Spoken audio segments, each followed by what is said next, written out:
Power didn't change her all at once. It didn't announce itself. It didn't warn her. It taught her patiently. And by the time she realized what she had become, the people who once hunted her were already afraid to say her name. There are two ways to survive standing near power. You either stay small, or you grow sharp enough that no one dares reach for you again.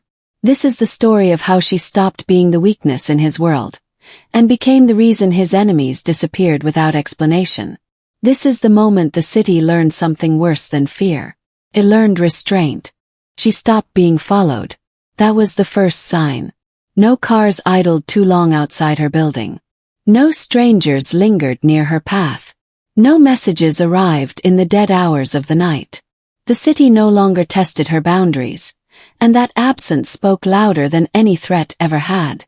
She had become inconvenient. Standing beside him now felt different. Not like protection but position. When he walked into rooms, people watched him. When she entered behind him, they recalculated. She noticed the shift before he did. The way conversations stopped when she passed. The way eyes flicked toward her, measuring, curious. She wasn't feared yet, but she was no longer dismissed. "You're changing," he said one evening as they watched the city from above. "I had to," she replied. He studied her profile. "You didn't have to become this." She turned to him. "Yes," she said calmly. "I did."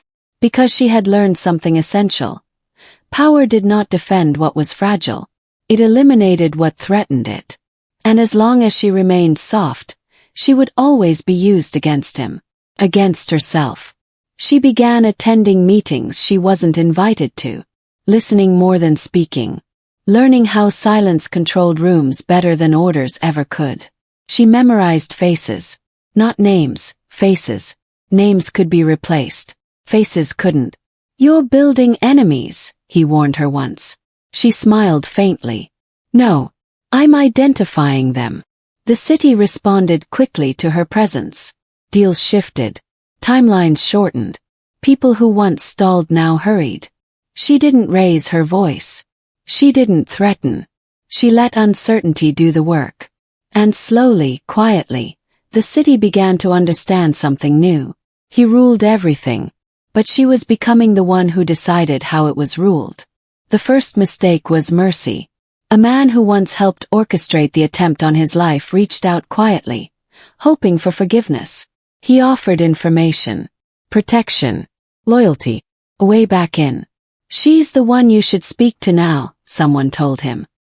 He came nervous but confident, believing regret was still currency. She listened. She let him speak for nearly an hour. Let him explain fear, desperation, misunderstanding. He offered names. Assurances. When he finished, he waited. She leaned forward. "You planned his death," she said calmly. "Yes," he admitted. "But I failed." "And you want forgiveness," she said. "I want survival." She nodded slowly. So did he. The man frowned. "What does that mean?" "It means," she said, standing, "that mercy only works once." He didn't leave the building alive. Not violently. Not publicly. He simply ceased to exist. That night she didn't sleep. Not because she regretted it, but because she felt something new settle inside her. Clarity. She told him what she'd done the next morning. He closed his eyes for a long moment. "You crossed a line." She met his gaze. "I erased one. You didn't have to carry that." "Yes," she replied, voice steady. "I did. Because you would have." He said nothing. That silence was permission. The city noticed the absence immediately. Rumors spread. Fear reorganized itself. People learned that approaching him now meant passing through her. And she was no longer patient. She learned fear had dialects. Some people feared loss.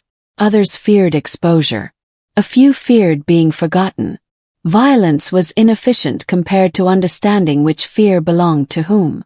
She used information like a scalpel. A whisper in the right ear. A delay in protection. An opportunity quietly removed. No blood. Just inevitability. "You're faster than my men," he admitted one night. I don't need force, she replied. I need leverage. She began arranging outcomes before problems existed. Conflicts resolved themselves without confrontation.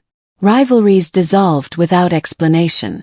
The city began to breathe differently, carefully, and when someone finally challenged her directly, they underestimated her in the most dangerous way possible. They came for him again. This time she knew before he did. A shift in supply routes. A delay that didn't make sense. A sudden silence where there should have been noise. They're moving, she said. He turned sharply. Who? All of them, she replied. He prepared defenses, increased guards, changed locations. She did something else. She removed the reason. By morning, the people funding the attempt were bankrupt. Their allies had vanished. Their protection dissolved. By nightfall, they were begging for safety from a threat they could no longer name. He survived again without knowing how close it came. That was when he understood. She wasn't protecting him anymore. She was controlling the world around him. You're becoming cruel, he said quietly. She didn't deny it. I'm becoming effective, she replied. He watched her carefully. There will be consequences. She stepped closer. There already were. He saw it then, not ambition, not greed. Resolve. She was no longer reacting. She was deciding. And that terrified him more than any enemy ever had. The city adjusted. People stopped asking for his approval. They asked for hers. She didn't claim the throne. She made it irrelevant. When disputes arose, they waited to see her response before acting. When deals failed, they blamed her silence. Power had shifted without ceremony. And everyone felt it. She dreamed less, smiled less, but she stopped fearing the night. I saved you, she told him once. Now I'm saving us. He didn't answer. He knew the truth. To protect him, she had become something worse than his enemies. Something they couldn't fight. There were losses. Names she erased too late. People who didn't deserve the fallout. Innocence she could no longer recognize. She carried it all silently. Because kings didn't survive without monsters. And monsters didn't survive without purpose. An old rival returned with a final threat. This ends with you, they told her. She smiled calmly. No, she replied. It ends with memory. They were never seen again. The city understood the warning. She stood beside him as the city glowed below. You don't need me anymore, he said quietly. She shook her head. You never did. She had never meant to rule. But power had chosen her anyway. And in the city that once tried to destroy her, she was no longer the woman who found a dying man in the rain. She was the reason no one tried again. Please subscribe, like, comment, and share for part 4 the finale. Do well to watch the previous story, please. Bye.